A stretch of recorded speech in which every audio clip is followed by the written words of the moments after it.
Thank you everyone for joining us today. As you're likely aware, Helix releases an annual risk radar report, which looks at the top risks for the year ahead. This webinar is a follow-up from that specific report, diving specifically into the top risks for the EMEA region. We'll have the Americas webinar and an APAC webinar to follow in the next few weeks. Links to these webinars will be shared along with the risk radar report after this session as well. So if you are interested in those regional ones too, you can join those through the links that we send through. Some housekeeping: if you have any questions you'd like to pose to our speakers, please enter them into the Q&A box at the bottom of the screen throughout the session, and if we have time we'll answer them at the end. We have allowed some time, and if we don't get time to answer them in this session, the team will take a look at them and come back to you via email if we can. So very quickly to introduce myself, I'm Jacob Painter. I'm one of the consultants here at Helix International. I work closely with the commercial team, but also with our global security operations team, which our intelligence team sits as a part of. I have the pleasure of our regional experts talking today through the Risk Radar webinar, and I'm joined by James Towndrow, who's our associate analyst for Europe and CIS, Alice Duman, who is the regional security analyst specialising in Middle East North Africa region, and Cormac Oliver, who works as the intel analyst on our Africa desk. This webinar builds on our Risk Radar report. We're going to touch on some of the key themes that emerged for the EMEA region, as well as the potential implications for organisations. We'll really try and focus on some of that so what and what that can mean for you, as well as some practical advice as well that we can pass across. This includes the direct and wider reaching impacts of conflicts and tensions from Ukraine to Gaza and the Horn of Africa, as well as the emergence and growing trend of youth-led unrest. I think given that looking at the year ahead, I think we'd be remiss not to start probably with what has had a big impact on the EMEA region already. And looking at this at a regional level, we should probably start by discussing what we've seen over the past year and what that might tell us about what lies ahead over the coming year and beyond.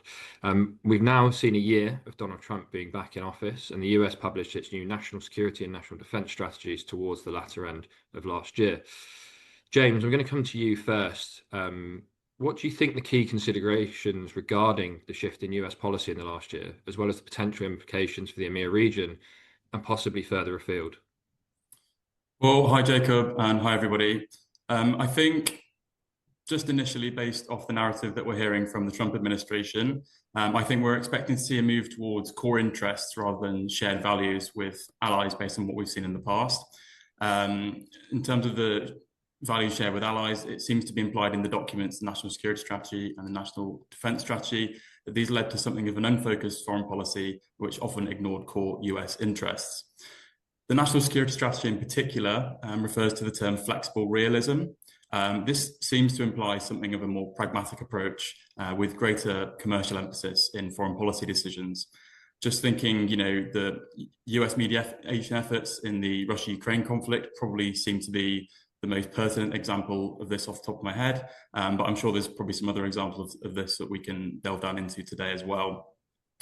The documents place quite a lot of emphasis on the idea of America first, but based on what we've seen over the course of the last year, I think it's safe to say that suggestions of US isolationism are actually probably slightly overstated. US actions in Nigeria and Iran suggest that the Trump administration will act decisively when it sees something being within its core interests. There's definitely something to be said for more of a focus on the Western Hemisphere over the last year, as we've definitely seen with actions in Venezuela, but also recently as well with US rhetoric surrounding Greenland. Trump's obviously, as we all know, sought to emphasize his role as peacemaker or conflict mediator around the world, forcing historical allies, and particularly NATO members, to take more responsibility for their own security has also formed a key part of foreign policy over the last year. This doesn't necessarily have to indicate a completely inward shift in US foreign policy, though. I think Alice might be able to delve down a bit deeper into what this might mean in the Middle East region over the coming year just shortly. More broadly speaking, though, I think in terms of the wider impact, the past year has demonstrated just how much of a disruptive impact that the realignment of US foreign policy can have on businesses and organizations around the world, really. And I think, if we want to take anything away from this, we probably definitely need to be preparing for more of the same over the coming year. Hopefully, we'll be able to delve a little bit deeper into that in the next hour or so. Thanks, James. And I think nicely moving on, Alice, What impact has Trump's first year back in office meant for the Middle East? When people refer to Trump, they often emphasize his unpredictability. But has this had a stabilizing effect on the region, or what's your assessment? Yeah, I'd say that Trump's first term has actually combined deal-making ambition with this unpredictability that you've spoken about. So Gulf states had actually first welcomed him as a regional stabilizer, and we can see this in his first call after entering office being to the Saudi Crown Prince. But then more recent developments, such as threats to Iranian officials off the back of the protest movement, and then the increased military posturing in the region, but refraining from attacks, or at least for now, do make it difficult to assess or predict what his actions are going to be. But as James said, one of the key focuses for the Trump administration has been the Gaza peace plan. So while the ceasefire he helped broker just before coming into office in January did ultimately break down and conflict resumed in March, the latest ceasefire signed in October does remain in effect, and the second phase officially began in late January. So I think we can definitely see that moving into phase two is progress, but there are significant and I think very much overlooked details in this second phase that do increase the likelihood of either the ceasefire collapsing or the territory becoming stuck in some sort of a stalemate situation. We've also seen the US reducing its military presence in the region. So this is namely in Iraq and Syria. But while reducing its footprint in the region, the US in the past year has also remained engaged not only economically and politically, but also militarily. So a good example of this is in Lebanon, where he issued the December 31st deadline for Hezbollah's disarmament. And then we've also seen this in places like Iraq, where he actually threatened former Prime Minister al-Maliki, saying that if he returned to the premiership, that the US would consider turning away from the country.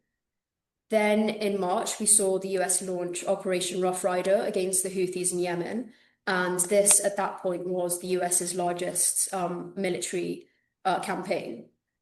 Then in June, we saw the US bomb Iranian nuclear facilities in support for Israel's 12-day war. So I think these are just a few examples that fit in with what James said, that Trump's America First policy doesn't necessarily mean disengagement in the region. So I'd say that his first term has actually kind of illustrated a strategy of selective engagement, which combines peace plans and reconstruction with direct threats and military action. And I'd say that ultimately this keeps the US central to regional security while US boots on the ground are decreasing. Thanks, Alice. And I think a really interesting point. I think lots of people have been watching the news and seeing. We've seen the US carrier strike group move into the region in the past week. Mm-hmm. What does this indicate, and what's your assessment? Yeah, so as you said, the USS Abraham Lincoln was relocated from the South China Sea to the US CENTCOM area. Excuse me. And this is along with UK and US fighter jets. So this does show, some sort of military readiness. But we saw on the 3rd of February that external conflict risks actually improved in Iran. This was because of the announcement of the resumption of nuclear negotiations between the US and Iran. But despite there being currently a stable trend, we are seeing tensions increase again. So this, we'll see how this plays out in the talks that are going to take place tomorrow. But on the 3rd of February, we'd assessed that the likelihood of US intervention before these negotiations were over as being between 25 and 35%. But of course, once these talks conclude, our assessment is liable to change because there is, of course, precedent of this happening as we saw in June. I think in terms of what the indicators are of an imminent attack, I think they largely remain the same as in June. So these would be rhetoric from the US, Iran, or Israel. But I do think it's important to note that rhetoric doesn't always, mean action or constitute action. It also would indicate a deployment of military assets near Iran. As you said, I think that also indicates some sort of military readiness. This would also include the removal of US personnel from military bases in the region, the closure of airspaces in the region, and then the evacuation of non-essential embassy staff from the region. Thanks, Alice. It's clear that Trump still has an interest in the region.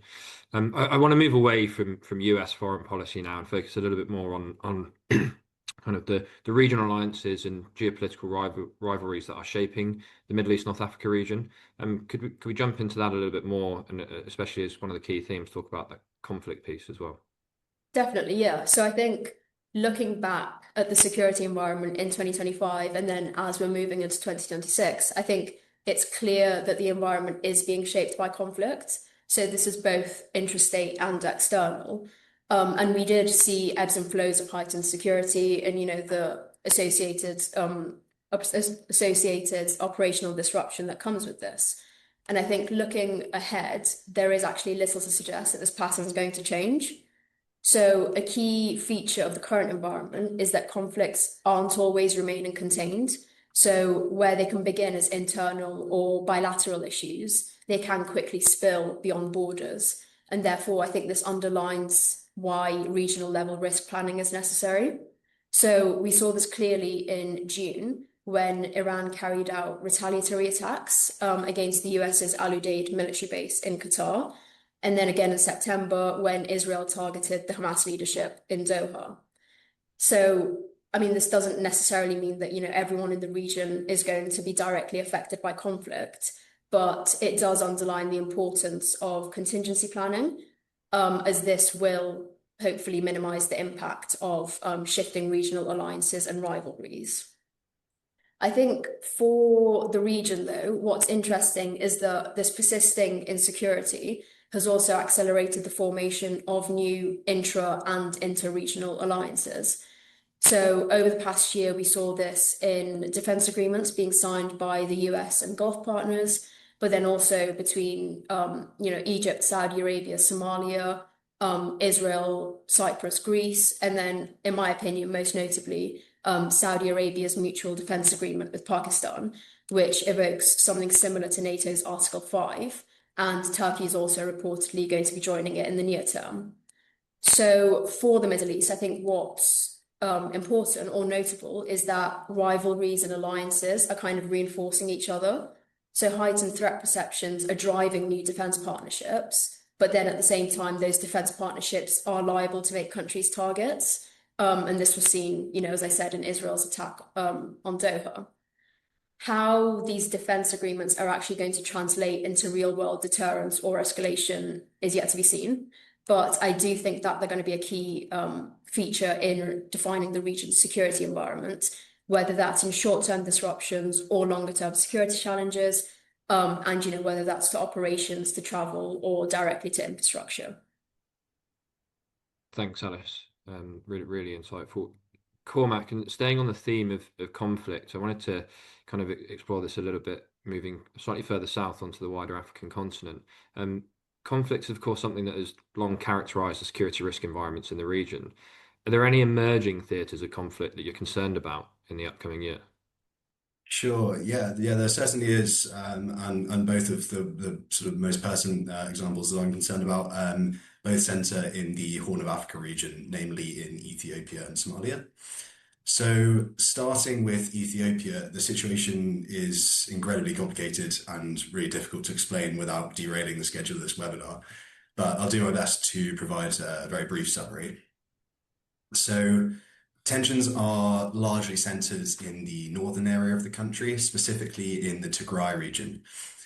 Relations between the federal government and the Tigrayan regional authorities have steadily deteriorated throughout 2025, and they reached a particular low point in November when the Ethiopian military launched drone strikes targeting Tigrayan forces. Now, alongside this, bilateral tensions with Eritrea have significantly deteriorated, and that's resulted in the exchange of hostile rhetoric between the leaders of the two countries, as well as the accumulation of military assets along their shared border. Now, this deterioration is in the bilateral relations similarly relates to the developments within Tigray. And Ethiopian officials have accused Eritrea of supporting Tigrayan armed groups and sponsoring instability within the region. But it also simultaneously relates to the Ethiopian Prime Minister Abiy Ahmed's expressed intent to pursue access to the Red Sea, hinting at that would legitimately be done through forceful means as well, which of course Eritrea naturally views as an existential threat. So over the past couple of weeks, armed clashes have broken out in Western Tigray. The extent of which does still remain unclear. The information environment is really, really poor, but notable signs of concern did arise with the suspension of Ethiopian Airlines flights to the region. That's something which hasn't happened since the end of the Tigray War in 2022. And there's also been various international calls for restraint amid the emerging developments, which really underscores just like the likely seriousness of what we're seeing. And also, there have been reports that have indicated at least 2 drone strikes launched into the region over the past week. They were likely, well, at least they're largely suspected to be attributed to the Ethiopian military. And these just, it really demonstrates how fragile the situation is at this very moment as we speak. So on to the other area of concern for me, which is Somalia. And here we're observing an increasing fragmentation within the federal political system. So Somalia's northeast state was officially made a federal member state last month, which is particularly controversial given that neighboring Somaliland, which has been de facto independent since 1991, as well as the semi-autonomous state of Puntland, both claim parts of the territory within northeast state. So this simultaneously comes amid already elevated tension between the federal government and the regional authorities in Puntland and Jubaland states. And this largely stems from the federal government's implementation of electoral reforms ahead of a presidential election that's scheduled to be held in June this year. Now, as the presidential election approaches, there is a credible concern of the outbreak of hostilities between the federal and state security forces in both Puntland and Jubaland. Now, we've already seen the precedent for this in 2025, when Jubaland forces have clashed with the federal forces over tensions relating to a very comparable situation to what's going on in northeast state, where the federal government signaled an intention to incorporate the Gedo region in southern Somalia as a federal member state, despite this territory being claimed by the authorities in Jubaland. So this increasing political fragmentation also poses a really notable concern that domestic attention might be diverted away from the various domestic security issues that are present within Somalia, of most notable concern being the Al-Shabaab insurgency, which continues to seize territory from the government and poses a growing threat to Mogadishu. Thanks, Cormac. And following up on that and thinking about the risk radar report itself as well, there's obviously increasing foreign interest in the region, and that sometimes has the potential to promote instability. Is this a factor within either of these potential theatres of conflict? Sure, yeah. I mean, it's certainly relevant within the context of Ethiopia, but I wouldn't say to the extent that it is likely to influence the trajectory of developments within Somalia. So the decision by the Somali federal government to officially incorporate Northeast states into the federal system was almost certainly related to Israel's recognition of Somaliland in December, which was shortly followed by the suspension of both commercial and security arrangements with the UAE. And this was likely done in part due to its alleged role in facilitating the Israeli recognition. So the Somali federal government, of course, condemned this recognition, but this was also strongly echoed by its allies in Egypt, Saudi Arabia, Turkey, and Qatar, which all of these countries have sought to deepen strategic ties in northern Somalia to counter the really significant Emirati influence along the shores of the Gulf of Aden, given that such a strategic position. Now, the possibility of Somalia becoming an arena for proxy conflict as these regional powers compete for influence is a credible concern. And this wouldn't only impact the domestic security risk environment, but also pose notable concern to both maritime security and transnational terrorism threats. Perfect. Thanks, Cormac. And I think, James, of course, we need to talk about the war in Ukraine as well. So we've discussed the situation in the Middle East and Africa. The situation in Ukraine, the peace talk seems to change on almost a day-to-day basis. Trump obviously pivoted back towards trying to bring Ukraine and Russia towards an agreement. What do you see as the main factors at play with regard to the peace agreement in Ukraine? So yeah, I think we should definitely focus on the main factors at play rather than whether there's likely to be a peace agreement or not at the moment. And, you know, I think the first important factor at play here is the territorial one. And by that, I'm referring to the status of the Donbass region, because at the moment, that appears to be the main stumbling block in negotiations, mainly because Russia has given little to no indication that it would be willing to settle for anything less than full control of the territory. You know, why is it important? Well, it relates to the approximately 50-kilometer defensive line currently under Ukrainian control. It's widely referred to as the Fortress Belt because it encompasses the cities of Kramatorsk, Sloviansk, Doshivka, and Kostiantynivka. Russia's expended, you know, thousands of troops and countless amounts of equipment trying to advance in the region. Advances have been extremely slow.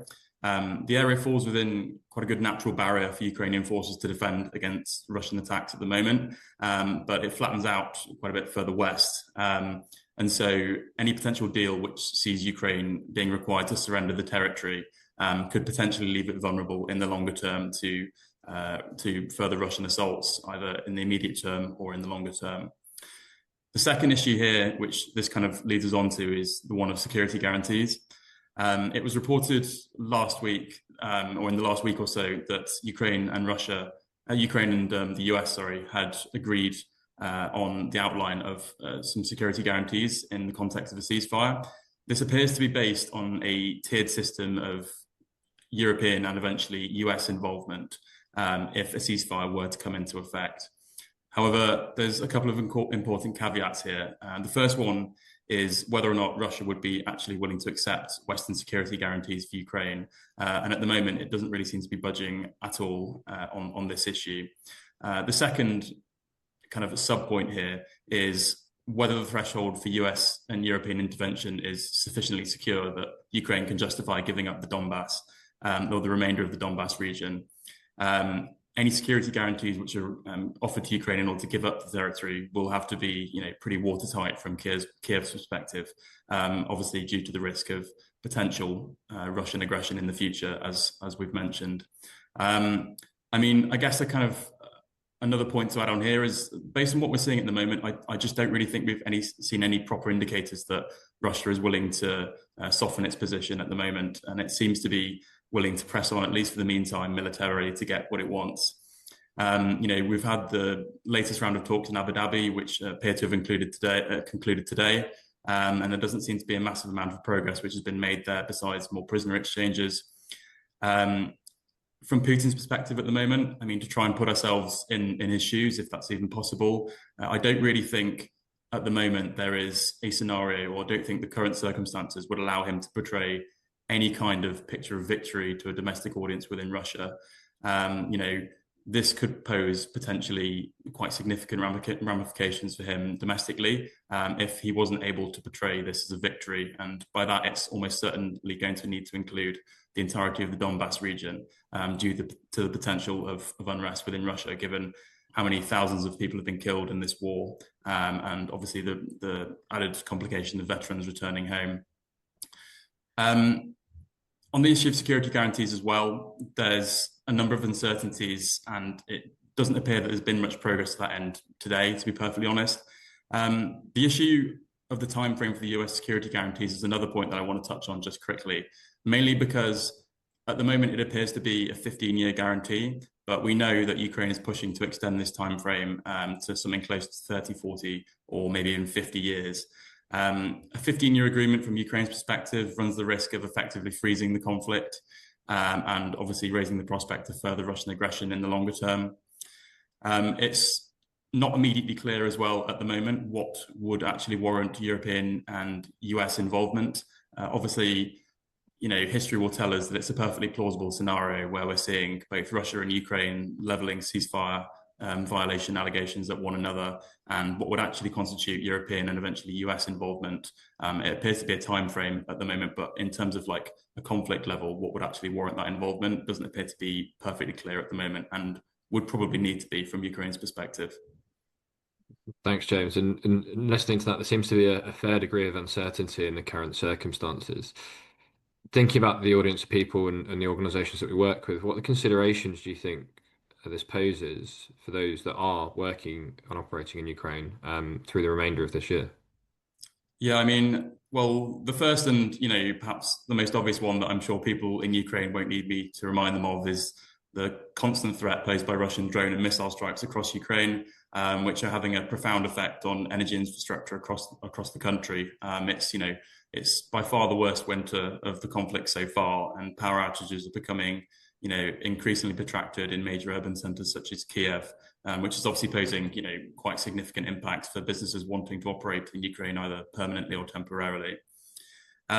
Looking further ahead, though, there's obviously the potential for domestic agitation over the deal for the remainder of the Donetsk region or the wider Donbass, particularly if it's handed over to Russia in a deal seen as not particularly favorable to Ukraine.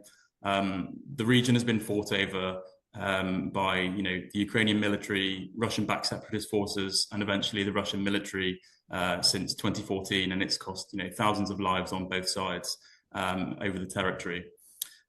Another point, Zelensky alluded to the possibility of an election potentially following a peace agreement, which it's also been discussed would need to be ratified by the Ukrainian parliament and also potentially be subject to a referendum. At the moment, martial law in Ukraine doesn't actually permit elections to be held.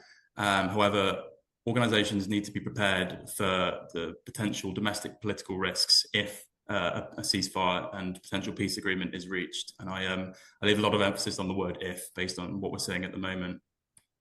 I think just a final point to close this off on that is, any deal at the moment for the remainder of the Donbass region and Donetsk, it will need to require adequate ceasefire monitoring initiatives.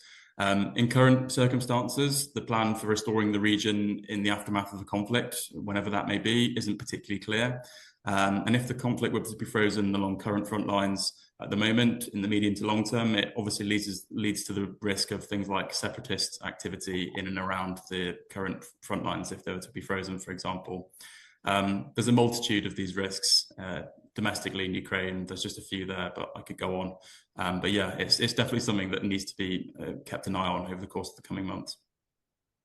Thanks, James. And thinking about the ongoing conflict and maybe zooming out a little bit and focusing more across the wider Europe region, what spillover or hybrid threat should organizations be preparing for in Europe, specifically around the ongoing conflict as well?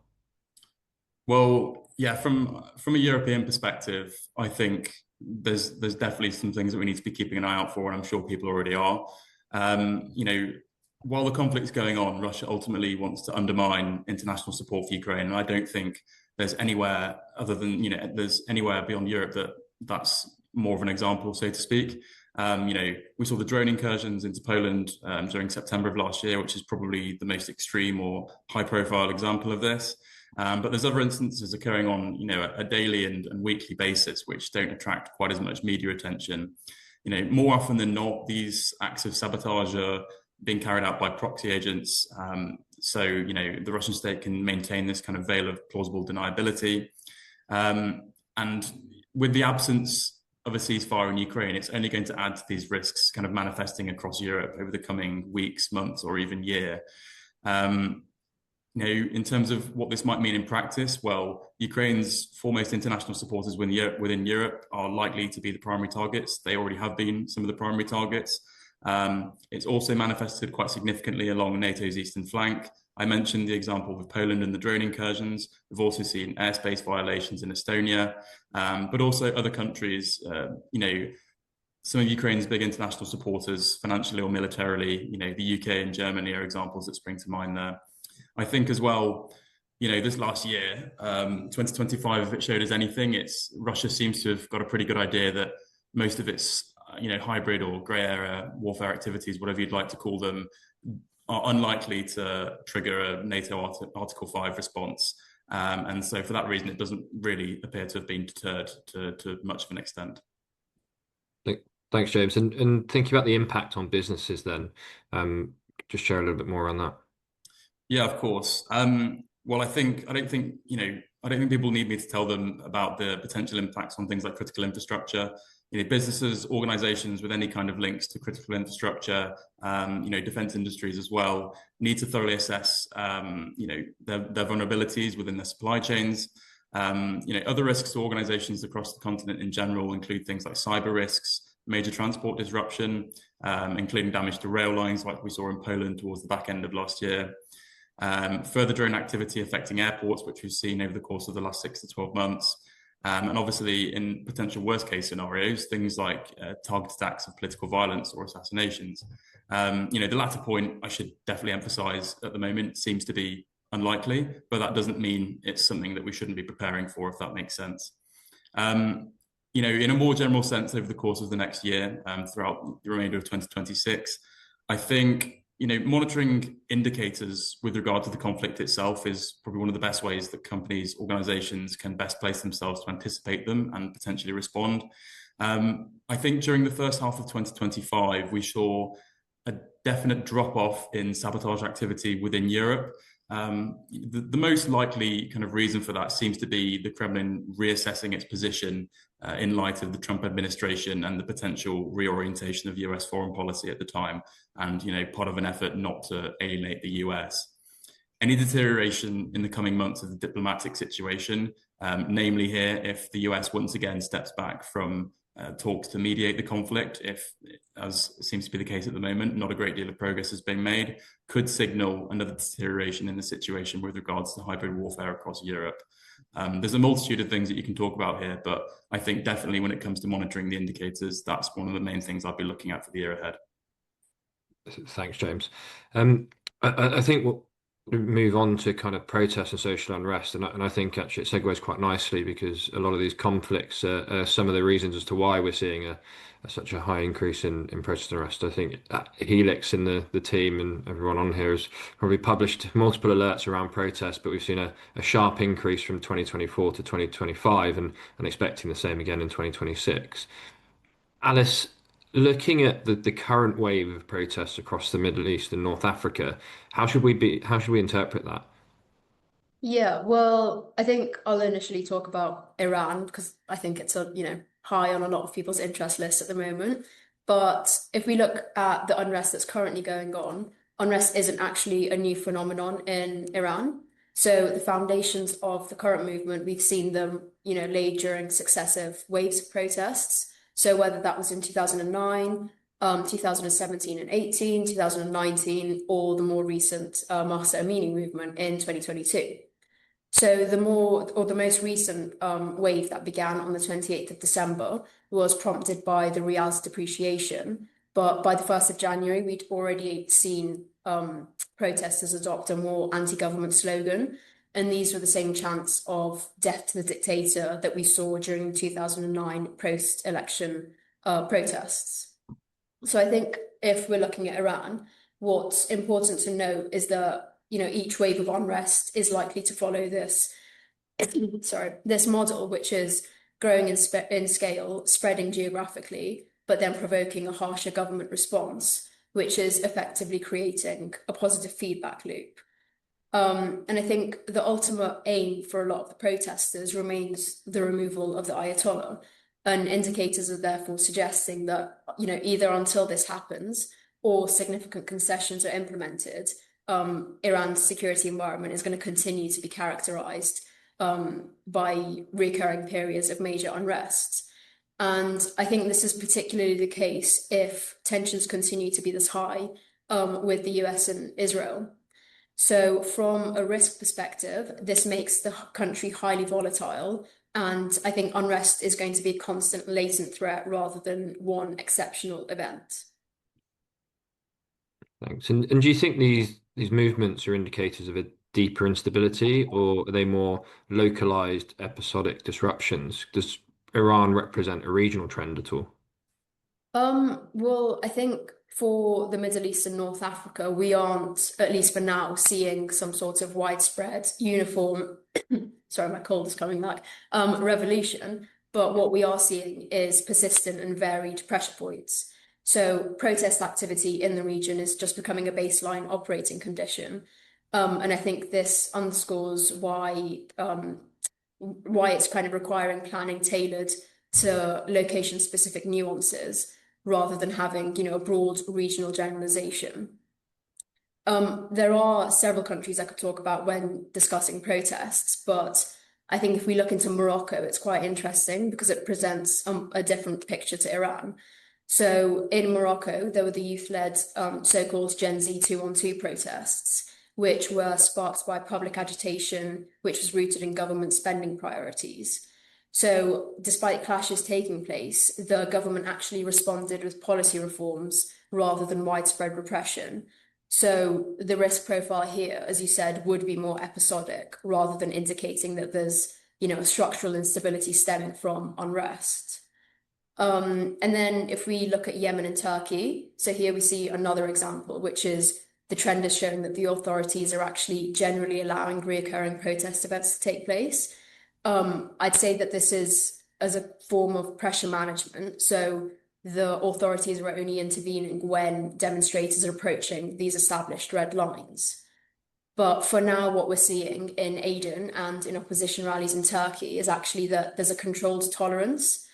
And I'd say that this is representing, every protest event in the region doesn't necessarily have to be met with panic. So I think instead of that, having an intelligence-led approach, which allows for people on the ground to be aware of what the norm for that country is much more conducive to successful travel and asset management. And I think having this country-specific context is particularly important going into 2026 because there are several elections coming up this year. We can see them on the slides now. And regional precedent does actually indicate that there is going to be an uptick in protest activity associated, with elections and election periods. Thanks, Alice. A busy year for you then with the election reports being published. Cormac, thinking about Africa and protest activity and unrest, does it share a similar youth-led nature that's characterized the activity in other regions? Yeah, absolutely. Yeah, these so-called Gen Z-led protest movements were absolutely a core component of the unrest landscape in Africa throughout the past year. The most notable of these being in Tanzania, where large-scale election-related unrest broke out in multiple urban centers across the country and prompted a rapid deterioration in the security risk environment. Another very notable example is in Madagascar, where weeks of youth-led protests culminated in the ousting of the president in October. Now, these unrest wasn't limited to these examples. We had further notable incidents that materialized in Kenya, Togo, Mozambique, Cote d'Ivoire, Cameroon, Angola, among many others. So these protest movements were largely driven by calls for mobilization made on social media. And this really marks a shift away from previous protest movements, which largely rallied around a single prominent opposition figure. So this decentralized nature that characterized the protests made it more difficult than it has been in the past for the authorities to sort of take control of the deteriorating situation. And contributed to the nature of the authorities' response, which in many cases constituted a complete telecommunications blackout. Now, this increasingly common response to the outbreak, or not even necessarily the outbreak, just the potential outbreak of unrest, as we saw surrounding the Uganda general election in January, really underscores the need for organizations to establish contingency communications protocols with their in-country staff to minimize the associated impacts during these events.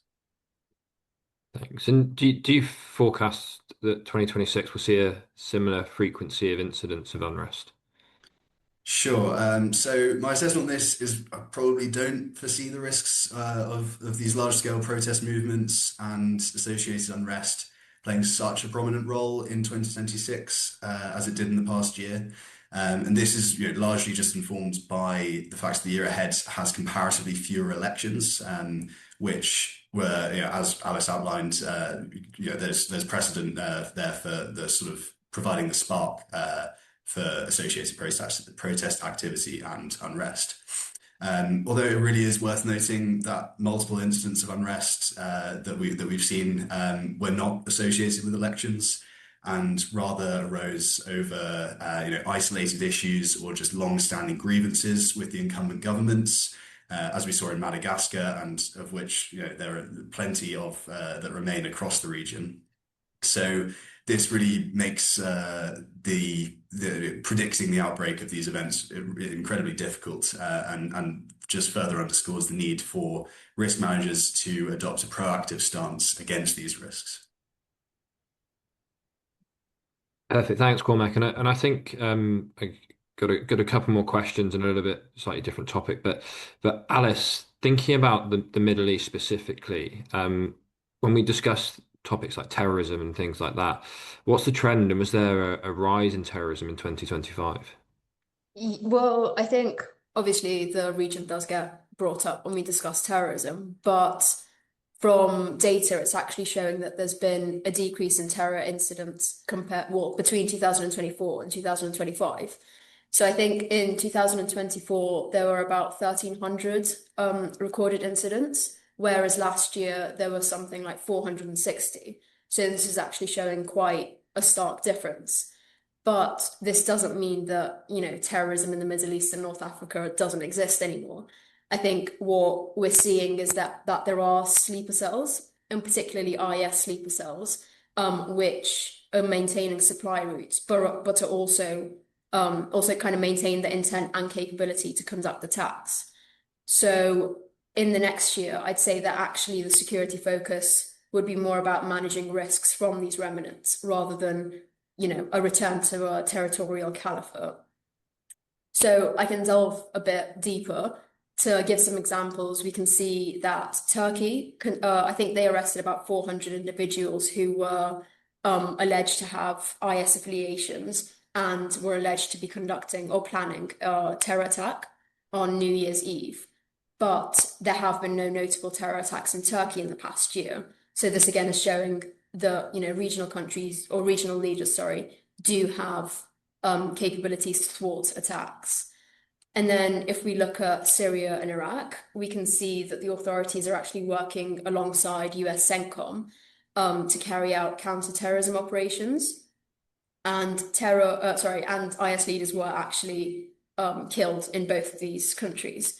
So I think this is showing, on the one hand, again, that regional leaders do have the capability, which is probably why terror incidents are decreasing. But kind of going a bit astray, if we delve into Syria more particularly, there is a continued threat of terrorism, but we are seeing the security risk environment actually stabilizing and therefore becoming more conducive to business operations. This, I think, is particularly the case with the easing of sanctions. So I'd say that, in the next 12 to 18 months, we're actually going to see an increase in businesses setting up operations there. But at the same time, there is, we are in a transitional phase in Syria. So I think terrorism and interstate conflict risks do persist. And areas like the northeast or As-Suwaida, or Latakia or Deir ez-Zor are going to have more instability when we're talking about terrorism or interstate, compared to more, urban centers. But I'll go back to terrorism. So I think overall, as I said, we are seeing a drop in terror-related incidents, but this doesn't actually mean that, terrorism has gone in the region. But I think it points that there need to be contingency plans, because terrorism is always just going to present a latent threat. Thanks, Hannah. That's really useful. And James, I guess similar question to you. How much an effect are developments, their effect in the Middle East affecting the security environment within Europe?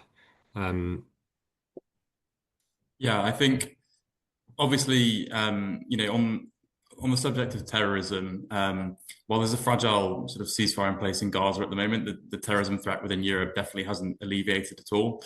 Since 2025, relatively recently, we've seen 5 individuals arrested in Bavaria, allegedly planning a vehicle ramming attack against a Christmas market in Germany. We've seen, even in the past few weeks, there was another suspected Hamas member arrested in Berlin over plans to carry out an attack. And then obviously, close to home in the UK, we obviously saw the Manchester synagogue attack towards the back end of last year. I think, at the moment, based on the trends we're seeing, I think you've got pretty good reason to suggest that the authorities across Western Europe more generally are, highly attuned to the terrorism threat within Europe, particularly when it comes to complex attack plots from, organized groups such as Islamic State, for example. But aside from that, there's definitely a persistent threat posed by radicalized individuals. And I guess that kind of emphasizes how developments in the Middle East, despite the ceasefire still being in effect, are having quite a profound impact on the security environment in Europe. And often these radicalized individuals, these unsophisticated attacks, arguably pose just as many problems for organizations. They involve, unsophisticated weapons, such as knives or vehicles, for example. Protecting, so-called soft targets can be, an extremely difficult task. In regard to protest activity, obviously, we saw a major uptick in protests across Europe in the aftermath of the October 7th attacks and subsequent Israeli response. The trend in Europe now is, I think definitely stabilized to some extent, and not entirely, obviously. But I think now for businesses within Western Europe in particular, I think one of the main risks that needs to be considered is the threat and the potential disruptions posed by activist groups. The financial, insurance, and banking sectors are probably the ones that immediately come to mind when I'm talking about this. In terms of the number of instances of vandalism and sometimes outright violence which has been used by these groups, and I mention that mainly because of the potential impact on assets and even people in some cases that we need to be aware of. Speaking from a position of bias as an analyst, of course, but I think it really emphasizes now in this day and age for the need for timely intelligence assessments that are disseminated efficiently across the organization, so that you can be on top of these threats as and when they develop and have a good idea of what's going on. Thanks, James. I think that's really really useful to understand. I think just thinking about Europe as well, you mentioned the impact of external developments on the security environment in Europe. Is there anything else more generally for Europe which is now on your radar?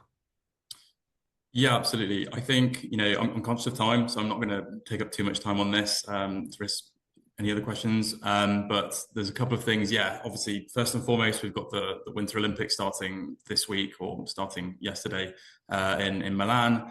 We're definitely keeping a close eye on this, obviously due to the regional terrorism and protest risks, which I mentioned.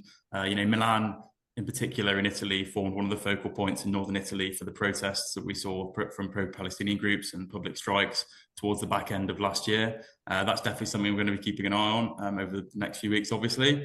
Further ahead, we've got the first thing that springs to mind here is the Hungarian election, which is coming up in April. This is, we get to see the potential significance of the risk this might pose in terms of things like protests. But the bottom line is that it's an extremely important election for Hungary and also for Europe as a whole. So it's definitely something we're going to be keeping a close eye on for sure. Perfect. Thanks, James.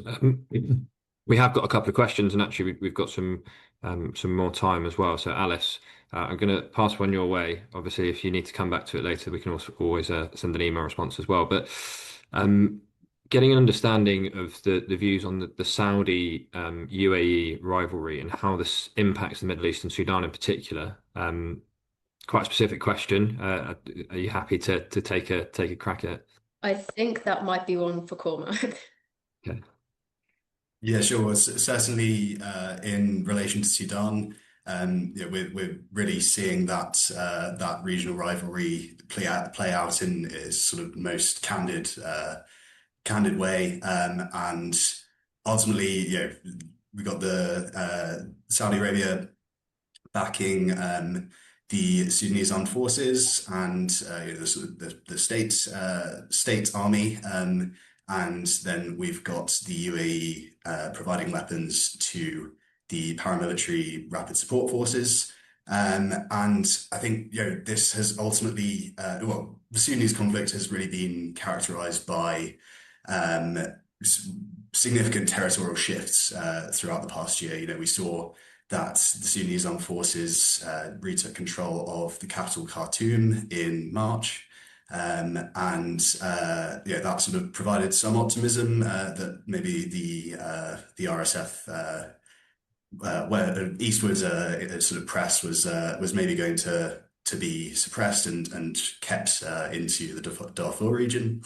But then simultaneously, we've seen that a couple of months later, at the start of May, we saw the Port Sudan, the previously unaffected wartime capital, was hit by aerial attacks, and this sort of coincided with reports of increased military shipments landing in Nyala in Darfur, indicating that these are sort of what allows the RSF to project their power as far east as Port Sudan, which was obviously previously unaffected, was because of these advanced weapons being supplied by the UAE. So we're seeing these weapons shipments are sort of they are prolonging the conflicts and elevating conflict risks. Really interestingly, recently we've seen that the two sort of the prime sort of intermediaries that link the Emiratis with the RSF. Again, this is all alleged, it's not confirmed by the UAE, but reports do indicate that these are based in Chad and Libya. Now, we've seen that this regional rivalry has prompted the Saudi Arabia to prevent the use of their airspace for the transit of planes that are perceived to be shipping weapons into Sudan via Libya to use their airspace. So that is sort of shutting down that option, which increases the reliance on Chad and Andras Airport on the eastern border of Chad. But interestingly, it seems like there was a bit of a mistake from the RSF a few weeks ago where clashes broke out with the Chadian military. And it seems like this was sort of mistaken identity with that they thought they were targeting a Sudanese armed force, a sort of affiliated group that went across the border, but actually it was the Chadian military and has really sort of tested relations with Chad, particularly as the Chadian president has already received lots of domestic criticism for allowing these weapons to come through Chad. So what we might see in 2026 is a bit of a complication in regard to the RSF acquiring weapons through these channels that have allowed them to sustain pressure on the Sudanese armed forces, and potentially with Saudi Arabia might sort of look to seize this opportunity to suppress Emirati influence, supplying the Sudanese armed forces a bit more, and potentially pushing back into Darfur. But we'll see. Perfect. Thanks, Cormac. And I think we'll kind of finish up there and summarize. I think it's been a really insightful session. So to thank you to all three of you for kind of answering the questions and going through what we see as the key risks. I think really interesting around the elements of conflict, but also that protest activity and what we're looking at ahead in 2026. If any of your questions were unanswered, we will follow up with you later. Apologies if we didn't get to them. The recording link of this webinar will be circulated as well afterwards, so you'll be able to come back, and if there are any specific points that you wanted to look at. If there are any other follow-up questions that you think about post this session as well, please do reach out to the team and we'd be more than happy to answer them. Just as a reminder as well, we have the Americas and APAC webinars too. So the Americas one is the 26th of February and our APAC one is the 12th of March. Again, you'll get the registration links in the follow-up material too. I just wanted to say thank you all for joining us and attending, and hopefully see you at the next Americas webinar.